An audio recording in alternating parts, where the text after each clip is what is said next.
So you've heard of the Avidity Arms PD10? Or you've been following the project, and you're likely here because you want some opinions and information to help you decide if it's right for you. I definitely have some opinions you're going to appreciate, so stick around and check out my review of the Avidity Arms PD10.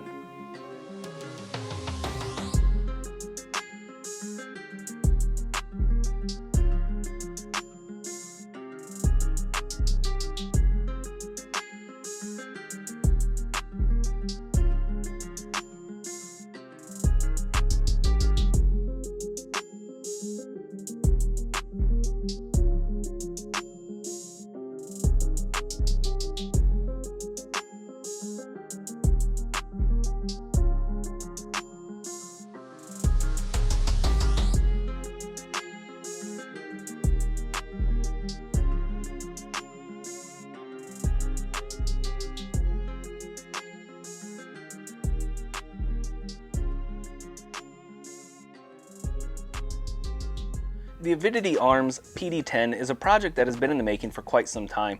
So long, in fact, it's become a joke amongst those who've been following the project, with the creator of the PD10, Rob Pincus, giving it its own hashtag, when it's ready. I've been following this project for, if my memory serves me right, somewhere in the range of 8 years or so. What excited me about this pistol is that it was designed from the ground up from an experienced and well-respected self-defense instructor. Rob Pincus has nearly 20 years of experience in the industry, and more than half of that as an instructor teaching self-defense skills to citizens all over the country, as well as law enforcement around the world. He's also published books related to self-defense, and he's joked that he's adding the owner's manual to his list of publications, but I gotta say, the owner's manual for the PD10 is an easy read, and it's not like your typical owner's manual. I recommend giving it a read. In fact, if you're not reading your owner's manual, you really should. Additionally, if you're into 3D printing, you can find 3D plans available online.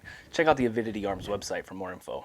The overall design of this pistol is based on the thousands of hours of eyes on students and other shooters, with the mission of making a pistol that can be ergonomically appreciated by as many people as possible. A significant amount of time was spent observing the way human hands interact with pistols. This was designed first to fit as many hands as possible for people of all sizes and skill levels. And in my opinion, this does have a great hand feel. This pistol is thinner than a Glock 48 as an example, and you can see holding it next to a Glock 43X that there is a difference in grip width that does hold some significance.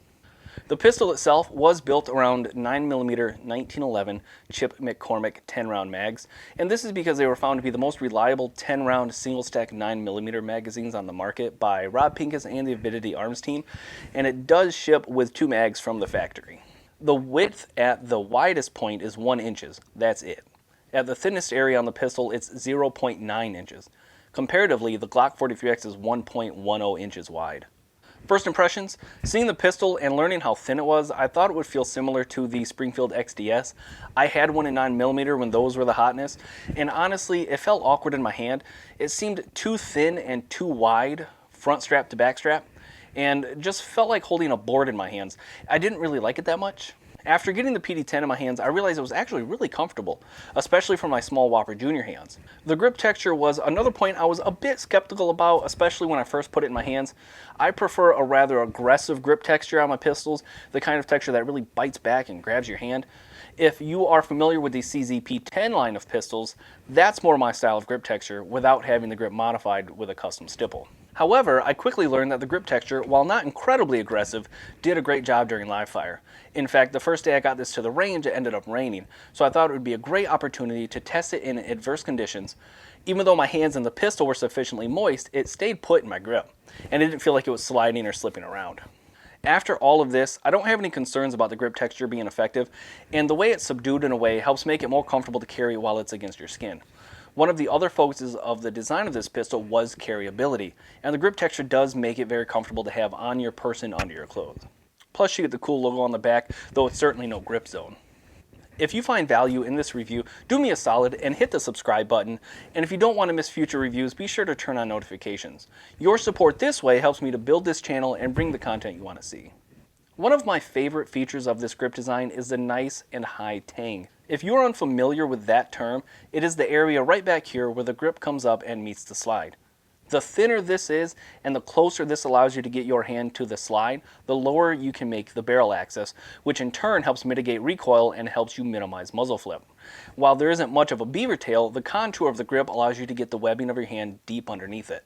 The additional benefit to the contour here is that it gives you a great short reach to the trigger. As much as I love the Glock 19 and appreciate it for what it is, I certainly can't reach the trigger as easily as others, and while I go back to a Glock 19 from time to time, there are other pistols I prefer simply because I can reach the controls more easily. With the PD10, this is not the case. In fact, I could get too much finger on the trigger if I really wanted. In this way, you can really see where this was intently designed to ensure people with small hands can easily reach the trigger. Not just for comfort, but the ability to deactivate the safety bar and get a proper trigger press. The trigger itself is not a traditional striker fire or what you're used to with striker fired polymer pistols, as you'd expect from a Glock, for example. The trigger was designed to be as close to not having a wall as possible for a consistent, smooth pull, and they did a really good job with this. It feels more like a double action trigger you'd find in a Taurus G2 without the double strike capability. At least that's the closest reference I can think of for the overall feel of this trigger. The trigger pull is smooth and consistent all the way through, and I was really impressed by the feel of it. It has a safety bar in the middle, similar to what you'll find on most every modern striker fired pistol these days, and when depressed, it tucks away quite well, and it doesn't give you much resistance. When you place your finger on the trigger, it feels like it just melts right into the trigger shoe. Unlike modern striker fired pistols, however, there's no real definitive wall like you'd find on a Glock, FN, Smith & Wesson, and many others. As I mentioned, this trigger was designed intentionally to have as close to no wall as possible. This gives it a very smooth and consistent pull from front to back. Some of you striker snobs will likely complain it's too heavy of a pull, but this was designed to also accommodate those who may not be as experienced with shooting as some, and this may prevent unintentional discharges by not having a super light trigger pull. I've not measured this, but it's reported to be at about 5 pounds of weight to pull the trigger. It won't surprise you when it breaks, but it certainly takes an intentional pull to fire. The trigger also breaks at the rear. You have to pull this trigger all the way through to fire it. If you're used to a short trigger pull, you'll definitely have an adjustment period with this, but it does have a nice audible break and reset, resetting right about where the initial take-up ends. I think it has a really good feel, especially when shooting at speed on the range. I'd like to take a moment to give a shout out to Next Belt. They're recent friends of the channel, and I've used their belts for a few years now, and the quality has always been great. I've used my current carry belt for nearly a year and a half, and it's holding up well. If you're looking for a new belt, check out Next Belt. I have a link in the description for you. One of the focuses of this design is shootability, and I think they did a great job of making this an easy and enjoyable pistol to shoot. And the 4-inch barrel and slide help to reduce felt recoil by having the extra weight up front, but it also gives you a great sight radius, helping you to achieve better accuracy when needed. You won't find any slide serrations up front. In his classes, Rob does not teach or encourage slide manipulations from the front, only from the rear of the pistol. He doesn't want your hands near the front of the gun because that's the dangerous bits. Assisting with accuracy is the Ameriglow square front sight. This is a tritium dot, and it's surrounded by a highly visible yellow square. The rear sights are the EMS Ice Claw sights that were actually designed by Rob Pincus many years ago. EMS standing for Emergency Manipulation Sight. It has a claw-style design on the front. This is intended to assist with clearing malfunctions or with one-handed reloads. The claw design gives you the ability to manipulate the slide by hooking it on surfaces like door frames, tabletops, your boots, your belt, your neighbor, whatever you need to get back in the fight, and they do work. The sights are a standard dovetail design, so it can be swapped with common popular sights on the market if you have a favorite style you'd prefer in place of the ones from the factory. Additionally, the magazines have a base plate with a similar claw design to assist you with removing the magazine during critical failures. Using the claw in a similar manner to the rear sights, utilizing your hands or object to force the mag free. And the frame has some contouring around the sides at the bottom to also help with stripping that mag out. All of the controls are easily accessible, and I can manipulate them without adjusting my grip. With wider, more standard sized pistols, I usually have to adjust my grip to reach the mag release or the slide stop, and I can easily reach and manipulate both the mag release and the slide stop. They do make an extended mag release if you'd like something a bit more pronounced, but I honestly don't think I need one, and for you lefties, it is reversible. And the slide stop is just that. It's purposefully designed to be a stop, not a release. While it does work to release the slide, that's not the original intent. It's nice and thin and has a great angle to the design, which really helps you make positive contact to push it up and lock the slide back. Breaking it down is really easy, and it uses what has quickly become a very popular design. If you've broken down a Glock, you can take this apart. Pull the trigger while aiming your pistol in the direction of least consequence, grab the takedown bar on either side, pull it down, gently push the slide forward, and it all pops apart, which really makes maintenance easy and simple. An area where I think Avidity Arms and Rob Pincus really deserve praise is the way they ensured the pistol would be ready to carry starting the day it was released. Many manufacturers, when releasing a new product, seem to put it on the market and then let holster companies catch up, which means your new EDC won't be your EDC for a while until holster manufacturers can get products designed and released. For the PD10, they coordinated with holster makers long before the pistol was set to be released. When the first PD10 arrived at your local gun shop, holsters were available from G-Code, JM4, as well as TacRig.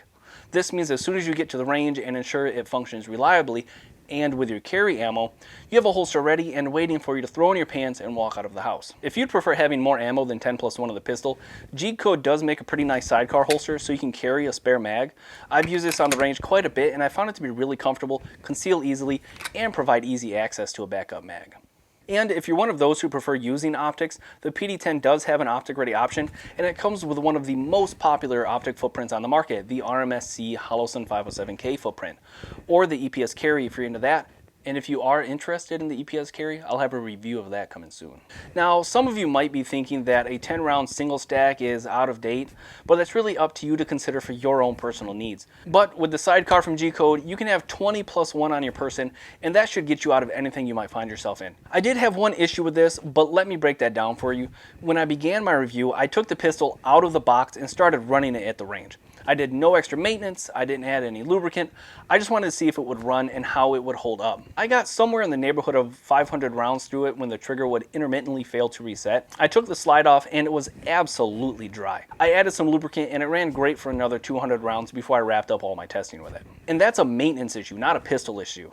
Overall, I think this is a viable option for both new and experienced shooters. The thin profile makes it really nice to carry, and with the holster options available from day one, you can find a holster to carry in right away. The appendix rig from G-Code makes a nice option if you'd like a spare mag, and the PD10 ships with 2 mags from the factory. The grip texture is subtle yet surprising, and it feels really secure on the range, even in wet conditions. With an optic cut that fits many of the most popular optics on the market, it'll be super easy for you to throw your 507K, Romeo Zero, or EPS carry on here. I definitely recommend getting your hands on one and checking it out. But I'm just some guy on the internet, so let me know your thoughts in the comments. Have you been following the project? Do you think single stack 10+1 is old school? Are you going to be picking one up? I'll try to get to as many comments as I can because I really enjoy the engagement. Thanks for stopping by to check out my thoughts on the PD10. I'll catch you guys on the next one.